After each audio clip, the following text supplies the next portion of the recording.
akan senantiasa melalui satu nama, yaitu jalan.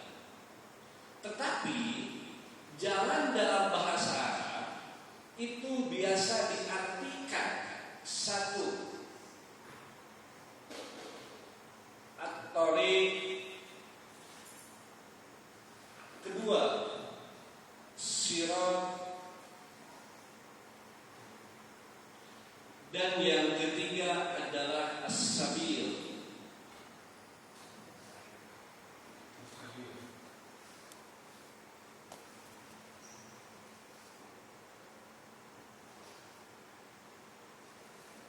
Ketiga nama ini dalam bahasa Indonesia diartikan satu arti, yaitu jalan. Tetapi tiga kata atau tiga kalimat dalam bahasa Arab ini mempunyai fungsi dan maksud tersendiri. Contoh, kenapa ketika kita dalam sholat meminta dengan ungkapan kalimat as-sirat? Karena as-sirat merupakan hal yang jarang orang pergunakan, tetapi akan menunjukkan kepada keselamatan. Sekali lagi, sirat merupakan jalan yang jarang digunakan, tetapi menunjukkan kepada keselamatan. Itu namanya sirat. Makanya kita meminta kepada Allah, ihdinas siratal mustaqim. Tetapi kalau at-thariq adalah jalan yang sering dilalui. Contohnya jalan seperti di depan, itu namanya at-thariq. Makanya Rasulullah menegaskan ar-rafiq qabla thariq. Perhatikanlah teman kita sebelum kita berjalan. Kenapa? Karena akan menentukan keberhasilan ataupun celakanya kita. Karena terlihat siapa yang memang akan kita ajak jalan bersama. Itu memakai kalimat at-thariq.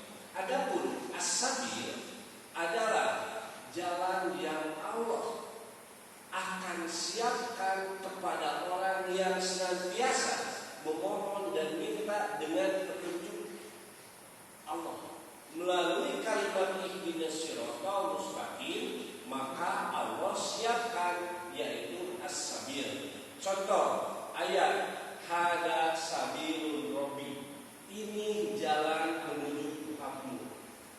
Hada sabilul Allahi, ini adalah jalan menuju Allah. Kalimatnya memakai sabil. Kita kembali kepada pokok pembahasan, yaitu mayyahdillahu bahwa muhtadi. Apa yang Allah siapkan untuk kita ketika kita memohon kepada Allah ihdinas siratal mustaqim?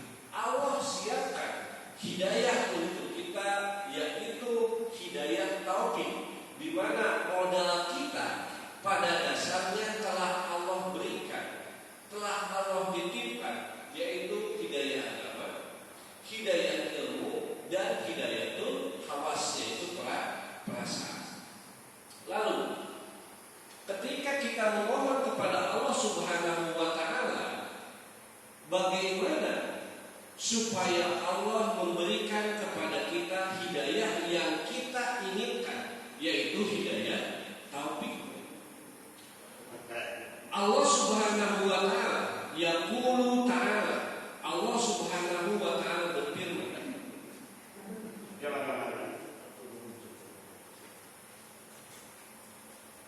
man hadahullahu fa innahu la mudilla lahu. Barang siapa yang memohon untuk diberikan hidayah oleh Allah Subhanahu wa ta'ala, la mudilla lahu, senantiasa tidak akan pernah Allah sesatkan jalannya. Berarti pertanyaannya, ketika orang tidak melaksanakan sholat, maka Allah akan berikan jalan yang tidak Allah ridhoi. Sekali lagi, Yaqulu ta'ala, Allah Subhanahu wa taala berfirman, "Man hadahullah," barang siapa yang Allah akan kehendaki diberikan hidayahnya, fa innahu la mudilla lahu, sesungguhnya dia tidak akan pernah tersesat di jalannya. Berarti ketika orang tidak melaksanakan sholat, konsekuensinya Allah tidak akan tunjukkan jalan kepada hidayahnya. Maksudnya adalah hidayah taufik. Karena setiap manusia, imma kafirun, baik itu kafir, imma muslimun, baik itu muslim, imma musyrikun, baik itu musyrik, semuanya telah Allah berikan modal, yaitu hidayah agama. Selanjutnya nanti kita akan kaji bersama komponen pembentukan manusia. Kenapa bisa membedakan bahwa ini adalah benar dan ini adalah salah? Pembedanya yaitu adalah hidayatul ilmi. Allah titipkan hidayah ilmu. Setiap manusia, baik itu kafir, baik itu muslim, baik itu musyrik, Allah telah berikan pada dasarnya yaitu hidayah. Hidayah apa? Hidayah agama, hidayah ilmu, sama perasaan, yaitu al-hawas. Nah, ketika Allah Subhanahu wa taala berfirman, menurut Imam Ibnu Katsir, yaqulu ta'ala, Allah Subhanahu wa taala berfirman, "Man hadahullahu," barang siapa yang Allah kehendaki akan berikan kepada hamba tadi hidayah, fa innahu la mudilla lahu, sesungguhnya orang itu selamanya tidak akan pernah Allah sesatkan. Ketika kita terus meminta kepada Allah dalam waktu sholat, ihdinas siratal mustaqim, Allah menyukai kita. Kenapa? Karena Allah tahu hambanya memohon dan meminta kepadaku, kata Allah Subhanahu wa taala dalam hadis qudsi. Allah suka ketika hambanya meminta untuk ditunjukkan, diberikan penerangan, supaya Allah tunjukkan kepada jalan yang lurus. Kata Allah, "Aku suka hambaku karena hambaku meminta kepadaku." Jadi, kalaulah orang tidak melaksanakan sholat secara tarik lurusnya, apakah hamba itu disukai oleh Allah atau Allah hanya memberikan istidrajnya saja, memberikan suntunannya saja? Ketika kita melaksanakan sholat, dalam sholat kita memohon ihdinas siratal mustaqim. Kata Allah, "La mudilla lahu," selamanya kamu tidak akan tersesat. Kenapa? Karena aku suka kamu meminta kepada aku, kata Allah.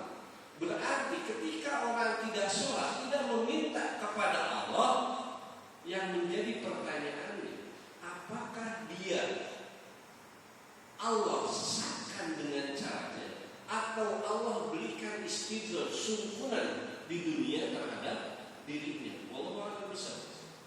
Nah, nanti itu bisa terlihat daripada kriteria orang-orang yang bertakwa, itu ada jawabannya. Kita kembali lagi kepada pokok pembahasan sebelum lanjut kepada ayat selanjutnya. Wa may yudlil fa ulaika humul muhtadun wa fa ulaika humul khasirun. Barang siapa yang Allah sesatkan, yang Allah gelapkan, fa ulaika humul khasirun, mereka adalah orang yang sangat rugi. Maksudnya apa? Maksudnya adalah walihada ja'a fi hadis Ibnu Mas'ud, mengenai ayat yang tadi Ibnu Mas'ud berkata, "Innal hamdalillah nahmaduhu wa nasta'inuhu," seperti waktu mukadimah yang tadi saya baca. Kenapa? Karena itu merupakan sebuah pujian, di mana jangankan Allah, kita semua ketika orang lain memuji kita dengan ketulusan hati yang penuh dengan keikhlasan, maka akan senang perasaannya. Begitupun Allah. Kata Allah, hambaku memujiku dan aku suka kepada hamba. Faulaika humul khasirun, mereka termasuk orang yang rugi, yaitu orang yang tidak mau memuji terhadap Allah. Kenapa? Dalam surat kita memohon Alhamdulillahirabbil alamin Ar-Rahmanir Rahim Maliki yaumiddin. Hambaku memujiku dan aku suka terhadap hambaku.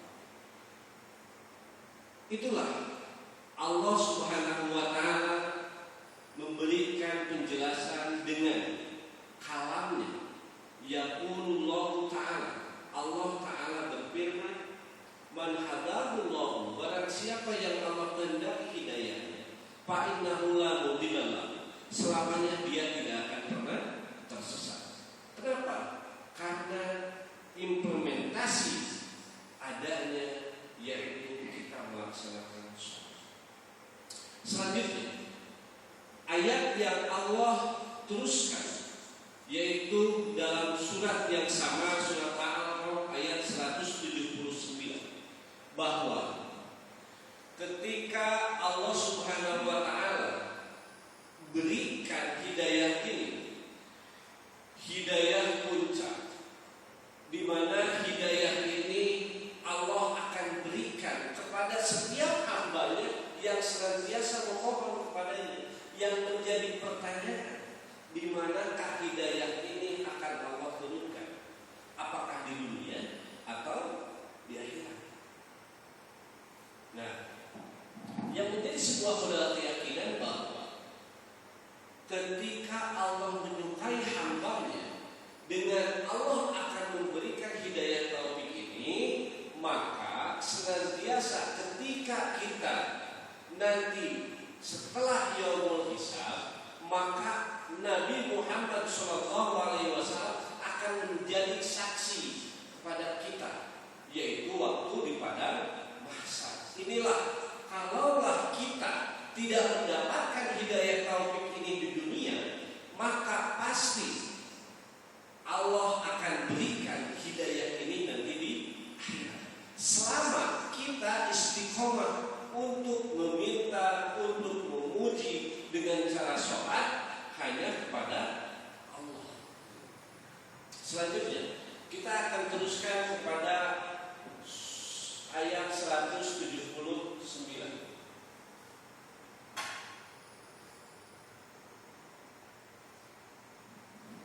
Ayat 179 merupakan sebuah kabar kepada hambanya, kepada manusia secara umumnya, bahwa kalaulah semua manusia di dunia ini membutuhkan tempat untuk pengakuan secara administrasi, baik itu negara ataupun lembaga, maka manusia akan berlomba untuk mendapatkan pengakuan tersebut, yaitu adalah tempat tinggal.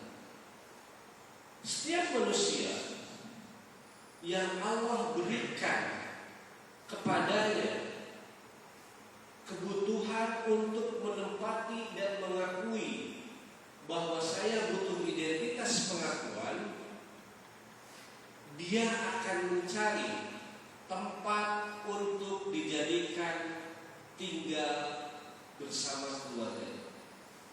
Seperti contoh halnya, ketika anak kita ditanya oleh temannya, "Fulan, di manakah rumahmu?" Ketika si fulan tadi tidak mempunyai tempat tinggal, maka dia tidak akan menjawab, dikarenakan saya bingung di mana tempat tinggal saya. Tetapi ketika si fulan tadi ditempatkan oleh orang tuanya, ketika temannya bertanya, "Fulan, di mana rumahmu?" maka dia senantiasa akan menjawab, "Rumah saya di Soja, Blok Sekian atau Blok Sekian atau Blok Sekian." Kenapa? Karena ada pengakuan dalam dirinya, saya sudah terdaftar dan mempunyai tempat tinggal. Ketika Allah Subhanahu wa Ta'ala memberikan kabarnya bahwa ketika setiap manusia yang membutuhkan pengakuan dalam konteks butuh tempat tinggal sebagai identitas dirinya, maka Allah pun siapkan sebuah tempat, sebuah kapling, di mana tempat ini, kapling ini akan Allah berikan kepada hambanya yang tadi, yaitu yang wa ma yudil faulaika humul khasirun, yaitu orang yang tidak mempunyai pengakuan dalam dirinya, senantiasa tetap tinggal dalam kegelapan, maka Allah berikan kapling untuknya. Begitu. Jadi kalau ayat tadi 178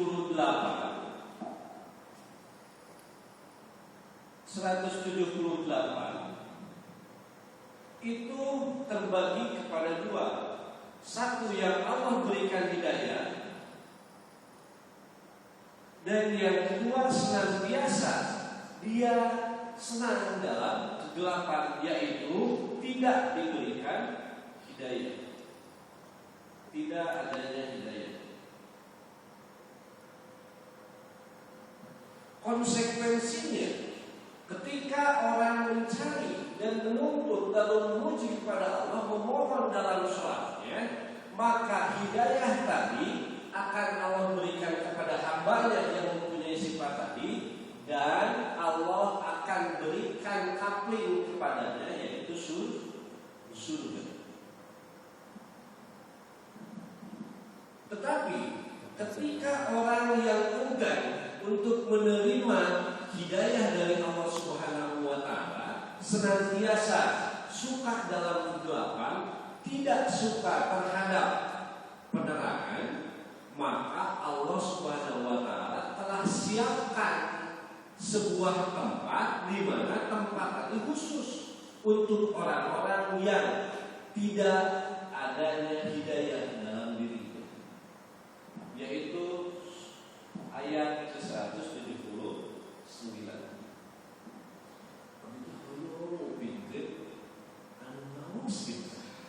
Biar sahabat itu di mana badai ayat itu baca Quran gitu maksudnya. Badai sudah badai dulu badai cek badai enggak? Dulu badai haji biasa. Ayat 179 ya, Auzubillahi minasyaitonir rajim. Wa laqad zara'na li jahannama katsiran minal jinni wal ins. Dan sungguh kata Allah Subhanahu wa Ta'ala, aku telah siapkan kapling-kapling li jahannama, yaitu di neraka jahanam. Katsiran, kebanyakan yang menghuni kapling-kapling tadi siapa? Kata Allah Subhanahu wa Ta'ala, minal jins wal ins, dari golongan jin dan manusia. Lahum qulubun la yafqahuna biha, mereka mempunyai hati tetapi hatinya tidak dipakai untuk mentafakuri ayat-ayat Allah. Walahum a'yunun la yubsiruna biha, mereka mempunyai mata tetapi matanya tidak dipakai untuk mentafakuri ayat-ayat Allah. Walahum adzanun la yasma'una biha, mereka mempunyai pendengaran tetapi pendengarannya tidak dipakai untuk mendengar ayat-ayat Allah. Ulaika kal an'am, mereka itu sifatnya seperti al-an'am, binatang piaraan. Bahkan mereka lebih sesat daripada binatang piaraan. Ulaika humul ghafilun, mereka itu adalah orang-orang yang lalai. Kita lihat tafsir mufradat sebelum kita akan membahas tafsir ayat. Kita lihat tafsir mufradat terlebih dahulu, bahwa Walaqad darabna, dan sungguh ini merupakan penguat di mana ada lam disebut lam taukid dan qad disebut qad taukid, di mana qad menghadapi fi'il madhi maklum menunjukkan kepada penguatan, kepada sungguh-sungguh. Walaqad darabna, dan sungguh benar-benar darabna, kami sudah siapkan tempat kapling-kapling. Kita lihat tafsir Mufradat. Kalimat dan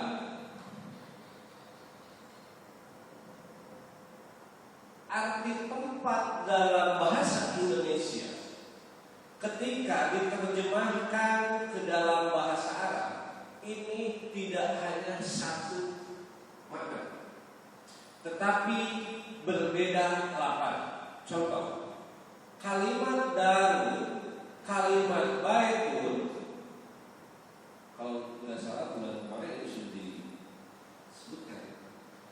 Kalimat daru, kalimat baitun, kalimat manzilun,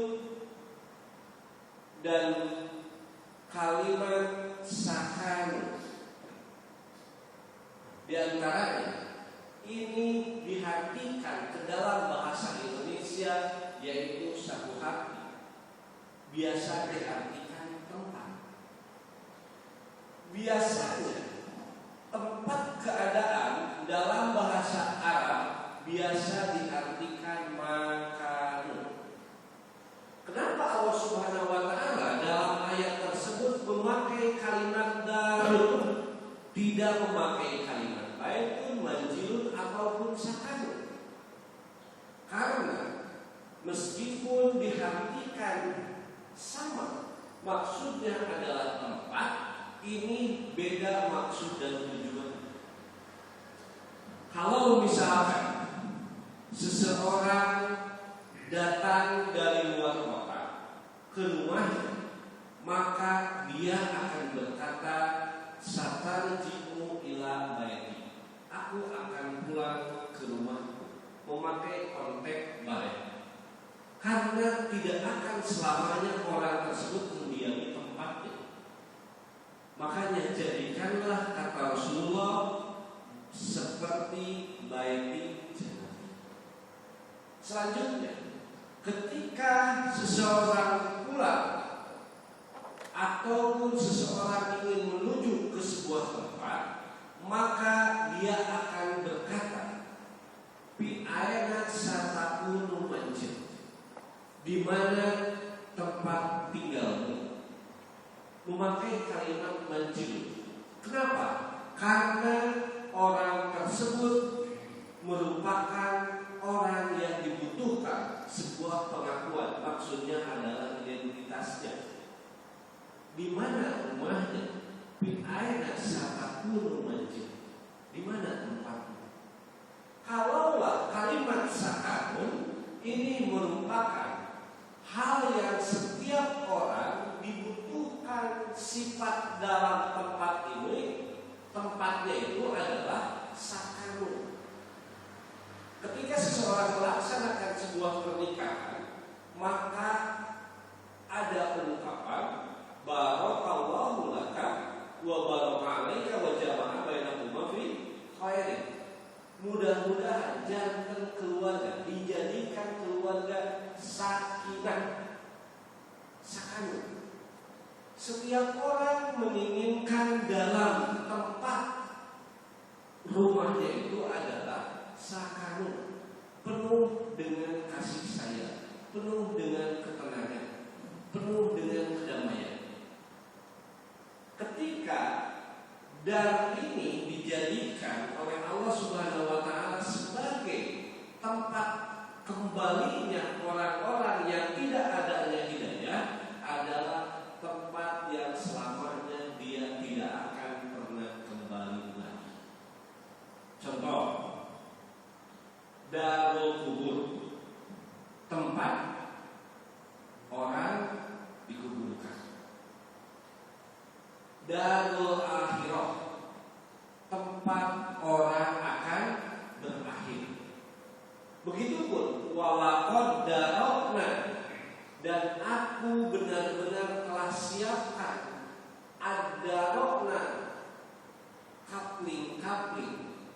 Untuk siapa? Orang yang tidak ada padanya hidayah.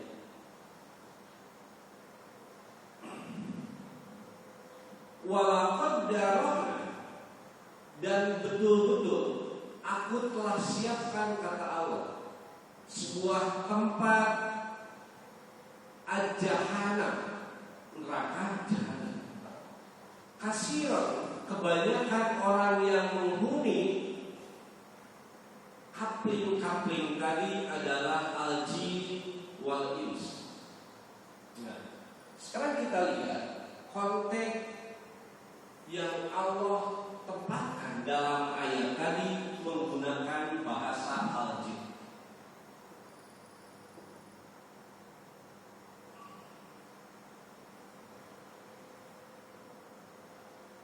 Al-jinnu,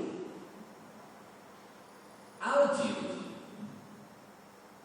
kalaulah tempat ini tidak mempunyai penerangan sedikit pun, maka akan menjadi gelap gulita. Gelap gulita, tak terlihat sedikit pun penerangan, dalam bahasa Arab disebut dengan jannah. Jadi artinya al-jannah adalah gelap. Tetapi orang yang mempunyai sifat yang seperti orang gelap, sekali lagi, tetapi ketika ada orang yang mempunyai sifat seperti orang yang gelap, maka itu disebut dengan majnun.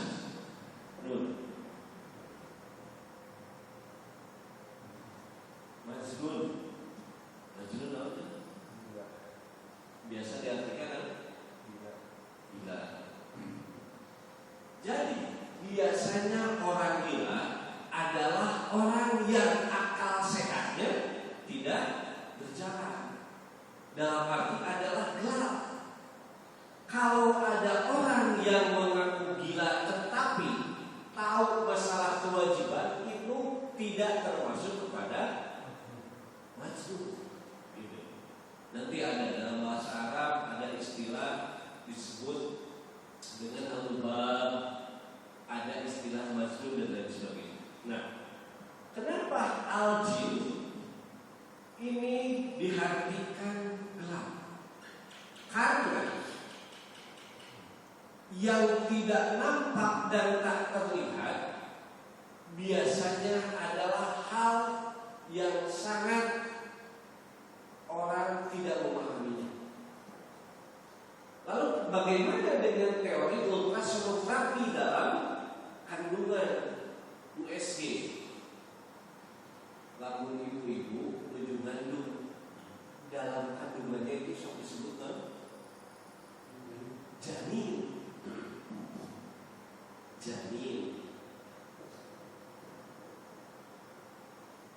Kenapa disebut janin? Karena tak nampak dan tak terlihat, terbungkus dengan bungkusan yang telah Allah siapkan. Lalu bagaimana dengan teori ultrasonografi? Nah, itu beda lagi, nanti kajiannya ada dengan istilahnya pembahasan tentang neuroscience, ilmu tentang saraf. Nah, ini al-jin merupakan salah satu sifat yang ketika Allah berikan seseorang untuk melihat al-jin tadi, kegelapan tadi, maka orang tadi tidak akan sanggup untuk melihatnya.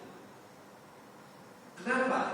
Karena al-jin senantiasa tidak nampak, karena al-jin senantiasa tidak terlihat.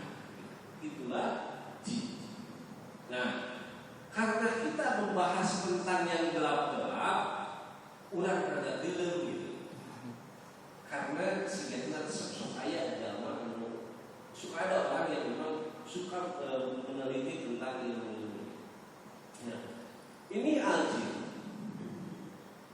Lalu, kenapa al-jin itu as-syaitan, gitu kan? Nah, berarti di sini ada 3. Nah, 1 al-jin, 2 satona, 1 al-balasa. Nah, sebelum kita membahas pada ayat selanjutnya, supaya kita tidak termasuk maksudnya kepada orang yang Allah telah siapkan couplingnya begitu, supaya kita tidak termasuk kepada orang yang telah Allah siapkan coupling. Kita memahami konteks bahasa terlebih dahulu. Al-jinnu yaitu artinya gelap.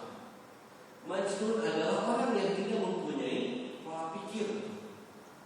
Dan janinun adalah yang tidak nampak dan tidak terlihat karena terbungkus dengan bungkusan-bungkusan yang Allah siapkan. Selanjutnya, satona. Apa artinya satona? Adalah salah satu sifat yang mempunyai sifat memalingkan. Ketika kita membaca a'udzubillahi minasyaitonir rajim, kenapa? Karena kita meminta ihdinas shiratal mustaqim. Karena ada makhluk yang senantiasa mempunyai sifat satona, yaitu memalingkan. Jadi kalau orang yang suka maling, beda dasar.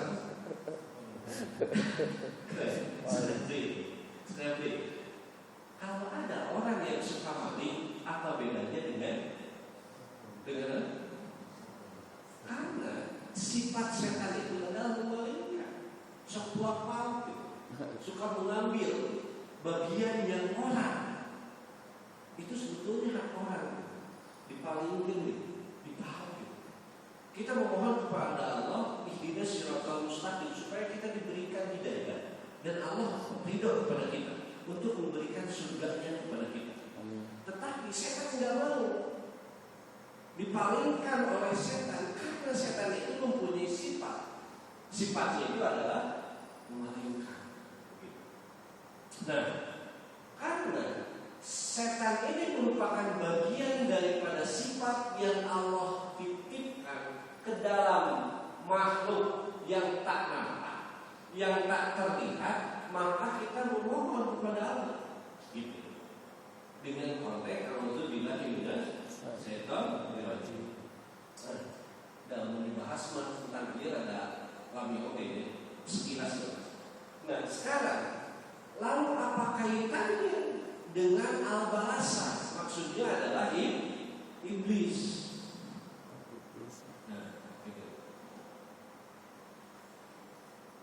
Kita lihat pertama sejarah ketika Nabi Adam alaihissalam fa'ajalahullah digelincirkan oleh iblis, bukan oleh setan ya, oleh iblis. Digelincirkan oleh iblis fa'ajalahullah setan. Jadilah Nabi Adam itu terpengaruh, dipalingkan yang seharusnya taat oleh siapa? Setan. Jadi prosesnya adalah seperti ini. Satu jin dulu, setelah jin baru iblis, setelah iblis baru setan.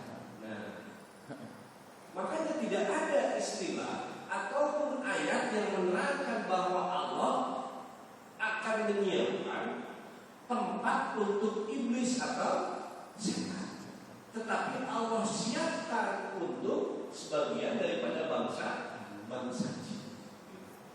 Sesuai dengan ayat ini, walaqad darabna li jahannam katsiran minal jin. Allah telah siapkan kapling-kapling yang kebanyakan menghuni kapling tersebut dari sebagian bangsa jin. Tidak disebutkan bangsa setan ataupun bangsa iblis. Wal ins dan manusia. Sekarang kita lihat dulu, kenapa Allah Subhanahu wa taala memakai kalimat yang satu al-jins Yang kedua adalah al-ins. Kalau tadi jin, yang kedua ins. Setiap ayat yang Allah memakai dalam Al-Quran itu kalimat al-ins, pasti itu ada sifat pemberitahuan sebelumnya. Contoh, walas innal ins. Lalu apa saja komponen pembentukan tentang manusia? Apa saja? Kalau sumber kehidupan, kalau sumber penciptaan yang Allah telah berikan, yaitu adalah cahaya. Cahaya jadi apa? Malaikat. Api jadi apa? Jadi jin. Tanah jadi manusia dan air. Ini merupakan sumber penciptaan yang Allah telah jadikan. Begitu. Nah, sekarang komponen apa saja yang menjadikan bentuk manusia? Sebelum berlari kepada komponen pembentukan, izin untuk bertanya bahwa sebelum adanya Nabi Adam alaihissalam, apakah ada manusia sebelumnya? Sekali lagi, sebelum Allah menciptakan Nabi Adam, apakah ada manusia sebelumnya? Ada. Ayat itu. Ke ayatnya. Ayat itu. Ke ayat. Ketika Allah menciptakan yang belum ada bahannya, ketika Allah menciptakan yang belum ada contoh sebelumnya, maka disebut dengan Khaliqun. Ya. Gitu. Allah ingin menciptakan yang belum ada bahan bakunya. Allah ingin menciptakan yang belum ada sebelumnya. Contohnya Nabi Adam, belum ada manusia sebelum Nabi Adam. Itu disebut dengan Khaliq. Tetapi kalau ada perintah kata Allah kepada Bani Israel, karena sekarang kita lagi rame ya, ada apa nantinya timur, barat, Persia, gitu lah. Nah, ketika Allah Subhanahu wa taala memerintahkan kepada Bani Israel untuk bertobat kepada Allah, memakai kalimat itu dalam surat Al-Baqarah ayat 50. Tubu ila bari'ikum. Kalau kita menghafal semua hurufnya ada ya bari, ya goni, semua hurufnya ada al-bari. Kenapa Allah Subhanahu wa taala memerintahkan kepada Bani Israel, kalian bertobat kepada Allah, tubu ila bari'ikum, tobat kepada al-bari. Kenapa? Karena al-bari itu adalah yang Allah menjadikan sudah ada bahan bakunya, tetapi belum ada contohnya. Allah telah siapkan bahan bakunya, tetapi Allah belum siapkan contohnya. Nah, itu disebut al-bari. Jadi dari Asmaul Husna itu semuanya mempunyai maksud dan tujuan. Kita kembali lagi kepada ayat yang akan kita sedikit kaji bersama, bahwa kenapa Allah Subhanahu wa taala dalam ayat ini memakai kalimat al-ins. Karena al-ins ini adalah sifat yang harus diberikan peringatan. Karena manusia mempunyai sifat, yaitu lupa.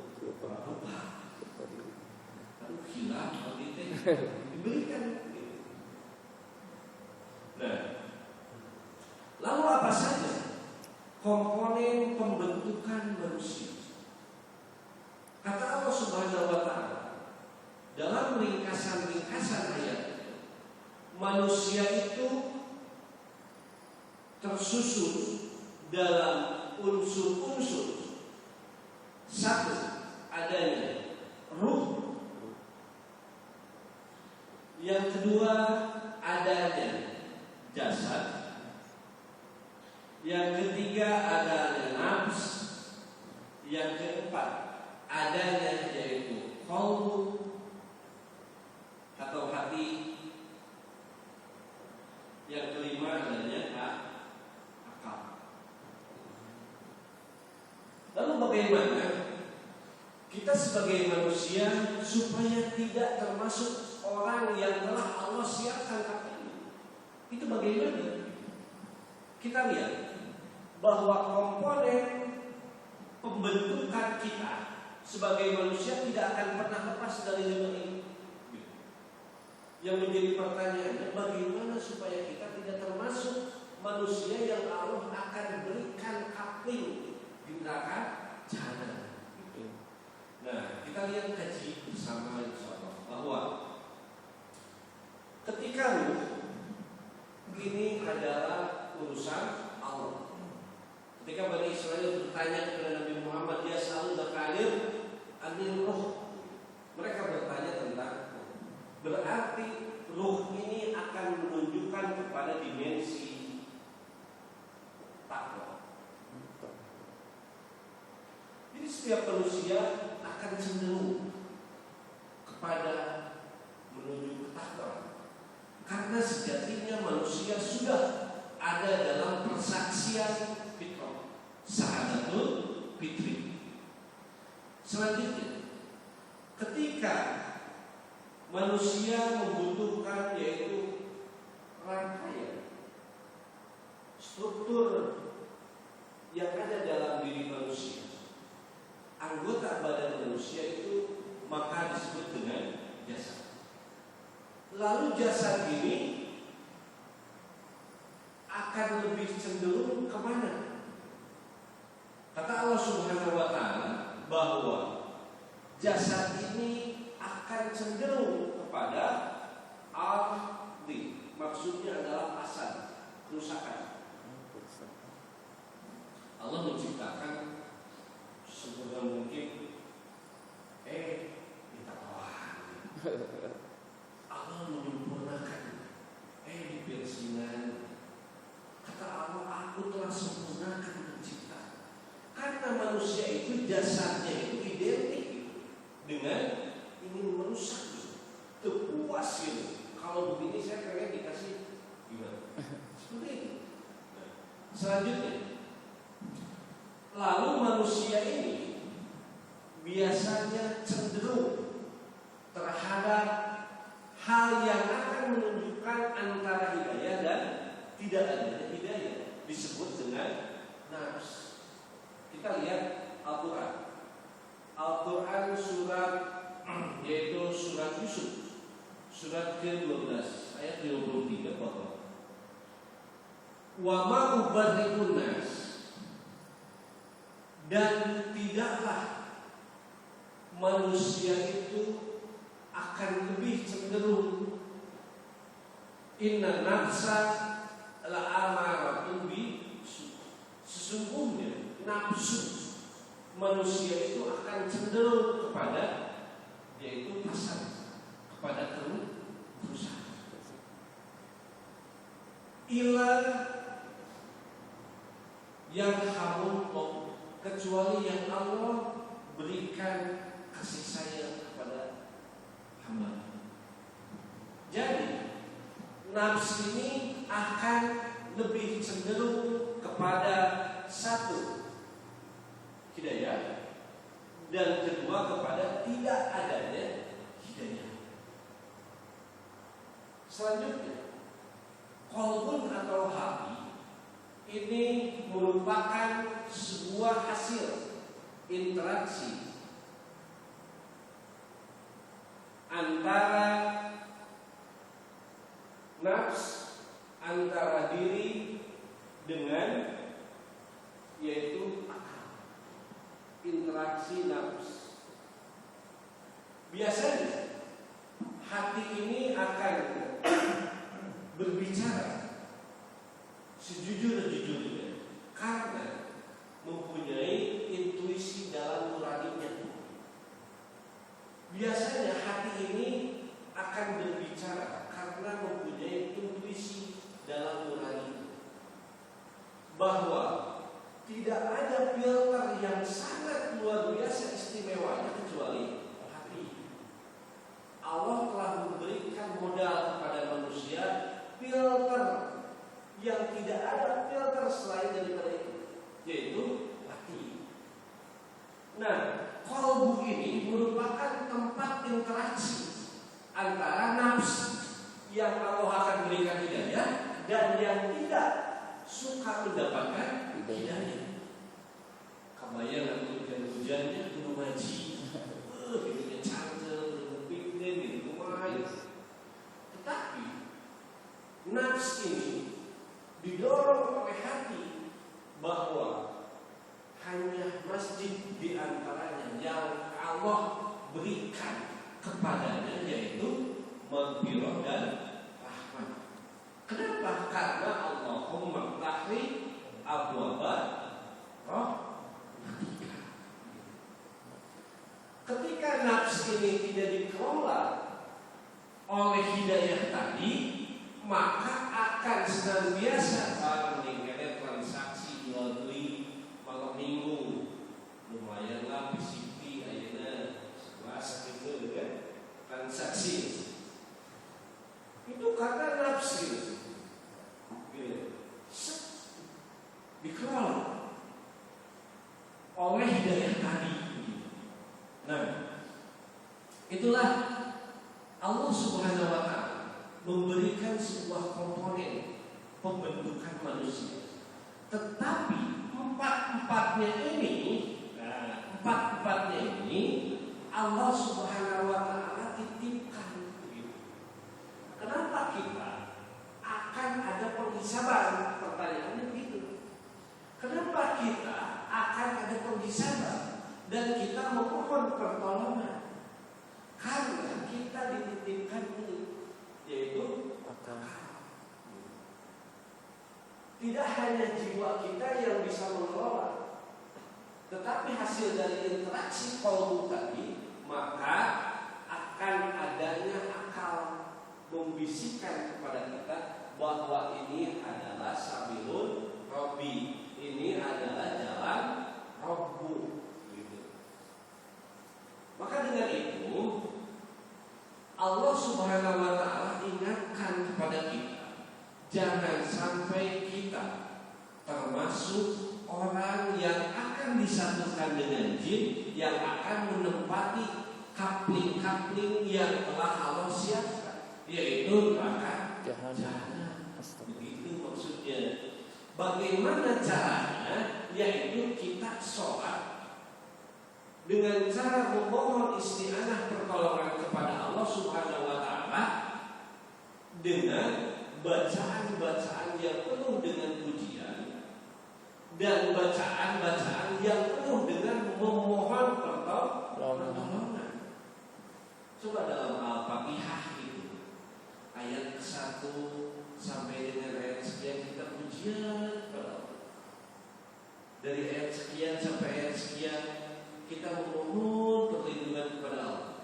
Dan ayat selanjutnya kita memohon perlindungan kepada Allah supaya kita tidak dimasukkan ke dalam